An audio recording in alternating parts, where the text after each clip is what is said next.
Yeah, I was like thinking about a hamburger and I was like, no, hamburgers have more than 3 parts, Ashley. I am definitely guilty as charged. I struggle with wanting to check my social media, wanting to go right into client work the moment I wake up. My phone is definitely something that is been more of an enemy as opposed to a helper for a very long time. And as an entrepreneur, I really struggled with allowing the rest of the world to dictate how I would show up and what my energy would be like for the day. What do I mean by that? Let's get into the good stuff, shall we? My lovely sister was so kind to drop me off some coffee today. So we have some of the Dunkin' coffee aesthetic. Let me tell you what, this thing hits. We just need all the caffeine today. It's Monday. I don't know what day this is going to come out or you're going to watch it, but whatever day it is, cheers to the coffee and the caffeine that gets us through, right? Hey friends, my name is Ashley. I am a CEO to a multiple 7-figure company. I have been an entrepreneur for, I just found out, over 8 years now. And I am also a mom to an incredible 6-year-old boy who also has been loving the fact that I have a Kindle and has been looking at SpongeBob books on my Kindle. Right now, I am just super excited to dive into this topic with you because I know how difficult it is to want to make sure everyone's okay, to want to make sure that all the boxes are checked, wanting to make sure that everything's okay, even if you're not there, even if you're not part of it. And I've said this in another video, but we're not saving lives. We're doing marketing over here. When you start your day off first by diving right into your inbox, you are then allowing for other people's emergencies to become your priority. Oftentimes what that would look like for me is I would actually put other people's emergencies over taking care of myself. I would go through the process of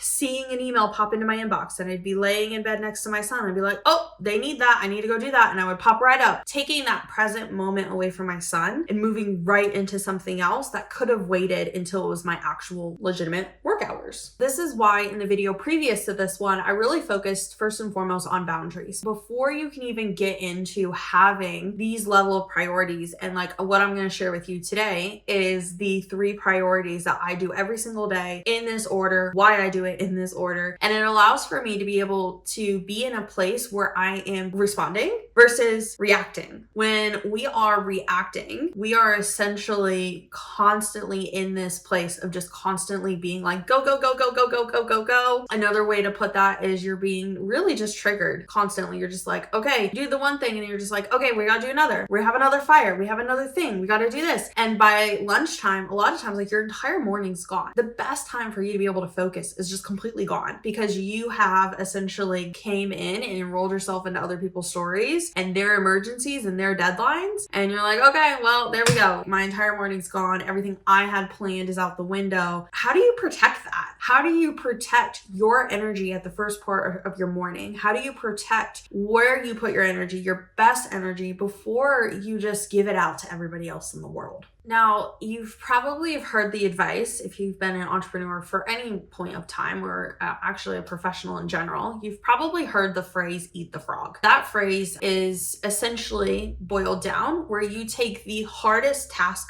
first and you do that first thing in the morning. For me, that didn't work. I definitely have the ADHD bug. And with that, I really struggled with taking the biggest, hardest task of the day and accomplishing that first. I would do everything else on my to-do list while avoiding the big frog. I recognize that by setting myself up with 3 tasks that I do every single morning, they're the first things I do when I wake up. Well, not when I wake up, but when I sit down at my desk, technically, it allows for me to be able to make sure that my priorities are clear. It allows for me to be able to see the whole picture of the business versus just a little snapshot. And then it allows for me to be able to have the space to actively respond to things versus being in a place where I am running around with my head cut off, similar to SpongeBob, who had just went through and shredded all the papers because now they just are focusing on fine dining. And instead now you're like, but what's my name? I still know my name and I also have knowledge on fine dining because I do these 3 things every morning in this order. Here's the thing. You can take what I'm about to share with you and you can definitely 100% apply this into your life and business today, even if you don't have a team. This is where we're starting first. First and foremost, after I take care of myself, after I have went through, gotten my kid off onto the school bus, I've eaten breakfast, I either have my Alani or my coffee, whatever that may look like. Once I am set and ready and I feel grounded for the day and I've done that part of my routine, I then move into this part of my routine. The 3 primary stack items. Yeah, I was like thinking about a hamburger and I was like, no, hamburgers have more than 3 parts, Ashley.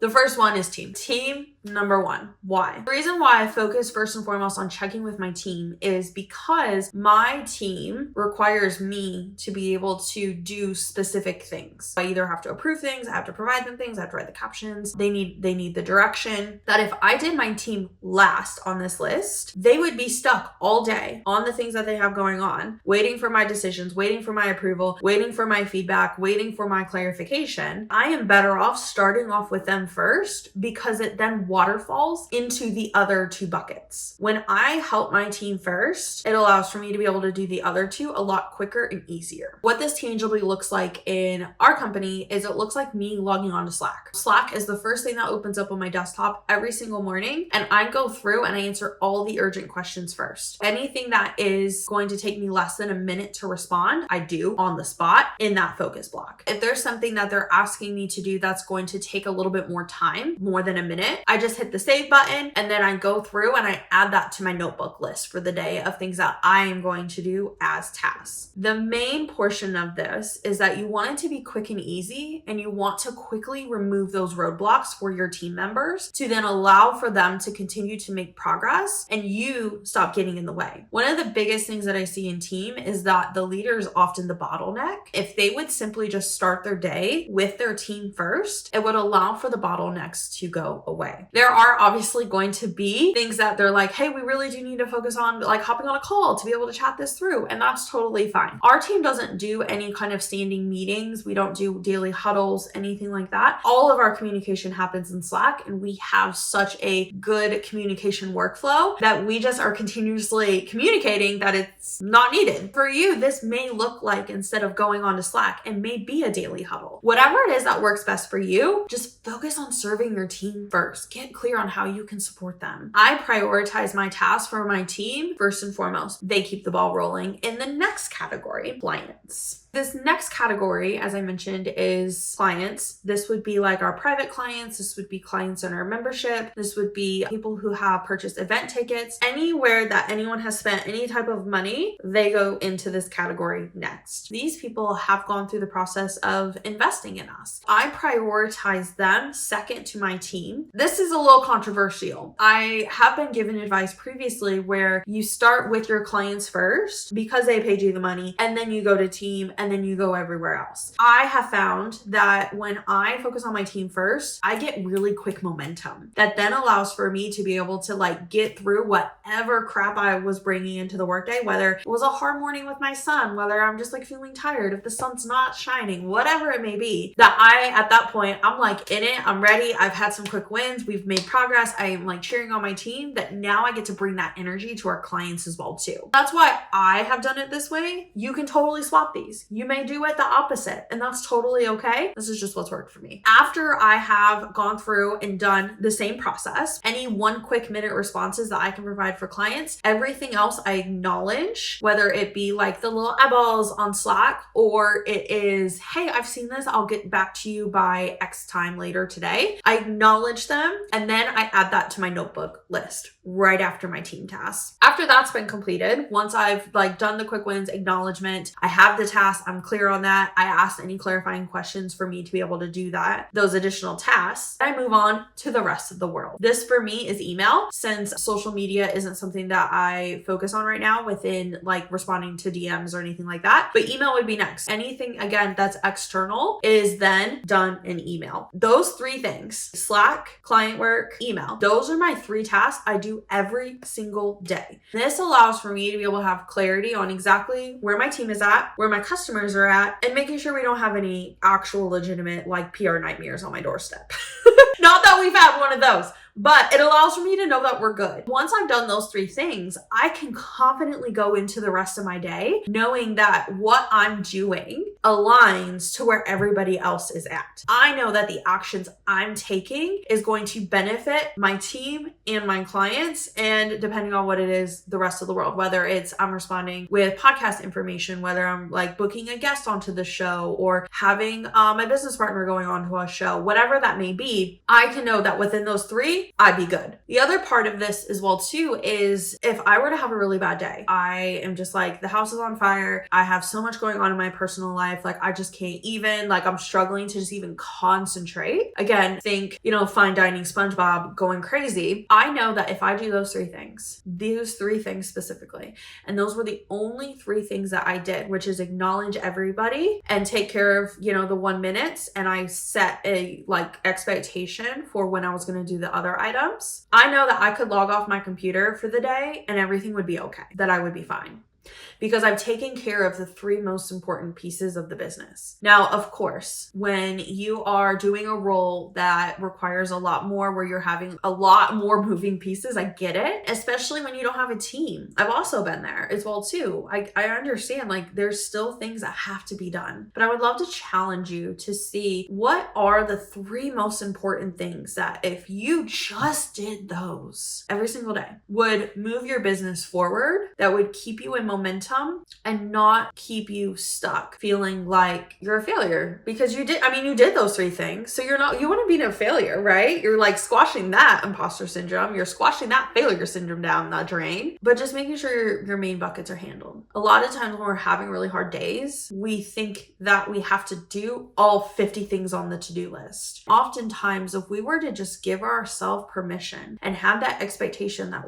okay, I'm just going to do these 3 things. That's it. And allowing yourself to be okay with that is the secret sauce. It's the secret sauce to creating sustainable success. It's the secret sauce to keeping consistent. It's the secret sauce to what I believe a lot of people's biggest issue is within entrepreneurship, which is the roller coaster that comes with it. And if you would just consistently do those 3 things every single day, take care of your team, take care of your clients, take care of everyone else, then everybody else, aka the world, wouldn't dictate how you then show up for your team and your clients. This is your world. You get to control it. And as an entrepreneur, you control what you focus on. You control who you respond to first, regardless of what story you may be telling yourself.